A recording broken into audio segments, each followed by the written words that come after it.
সাংবাদিকদের কাজ হচ্ছে সরকারের ভালো কাজগুলোকে সঠিকভাবে তুলে ধরা, কারণ সাধারণ মানুষের জবাব 15 বছর ধরে দিয়ে এসছে, আগামীতেও দেবে। ধন্যবাদ। প্রশ্ন, মাতৃমায় যেভাবে মানুষ বেহাল চিকিৎসা অবস্থার শিকার হয়েছে, এখানেও সে বেহাল চিকিৎসা অবস্থা হবেন না তো? দেখুন, একটাই কথা, আমার কোথাও যেন আমি বারবার বলি, আমার কোথাও মনে হয় যে আপনাদের কোথাও একটা ব্যাপার থাকে যে সরকারের কাজগুলোকে তুলে না ধরে আপনারা সবসময় খারাপটা তুলে ধরার চেষ্টা করেন। একজন সাংবাদিকদের কাজ হচ্ছে সরকারের ভালো কাজগুলোকে সঠিকভাবে তুলে ধরা, কারণ সাধারণ মানুষের জবাব 15 বছর ধরে দিয়ে এসছে, আগামীতেও দেবে। ধন্যবাদ। প্রথমেই বলি যে প্রথমত আমাদের সরকার মানুষের জন্য কাজ করে এসছে, এটা প্রত্যেককেই জানে, ছোট বাচ্চা থেকে বড় প্রত্যেককেই জানে। আর আজকে শামশেরগঞ্জে অনুপনগর যে বীর শ্রমিক কল্যাণ হসপিটাল, সেটা উদ্বোধন হলো। আপনারা দেখলেন, আমাদের জেলা প্রশাসনের আধিকারিকরা ছিলেন, আমাদের অনেক নেতৃত্বরাই ছিলেন। ভোটের আগে বলে নয়, পশ্চিমবঙ্গ সরকারের কোন প্রকল্প কোন বাড়িতে নেয় না, আপনারা একটা বাড়ি দেখাতে পারবেন? আমার কথা হলো, কে কি বলছে সেটা আমাদের বিষয় নয়। আমাদের সরকারের একটা ইন্টেনশন যে সাধারণ মানুষের জন্য কাজ করতে হবে।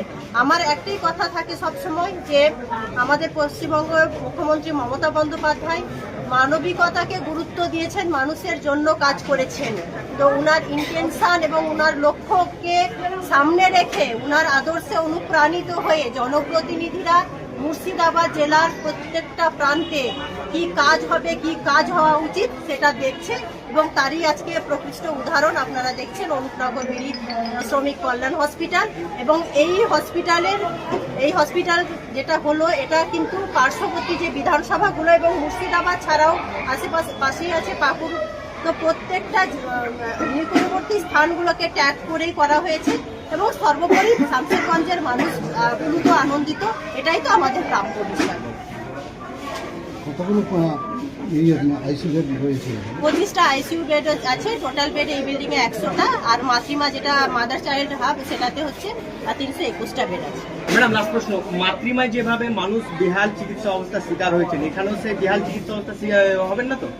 দেখুন, একটাই কথা, আমার কোথাও যেন আমি বারবার বলি, আমার কোথাও মনে হয় যে আপনাদের কোথাও একটা ব্যাপার থাকে যে সরকারের কাজগুলোকে তুলে না ধরে আপনারা সবসময় খারাপটা তুলে ধরার চেষ্টা করেন। একজন সাংবাদিকদের কাজ হচ্ছে সরকারের ভালো কাজগুলোকে সঠিকভাবে তুলে ধরা, কারণ সাধারণ মানুষের জবাব 15 বছর ধরে দিয়ে এসছে, আগামীতেও দেবে। ধন্যবাদ।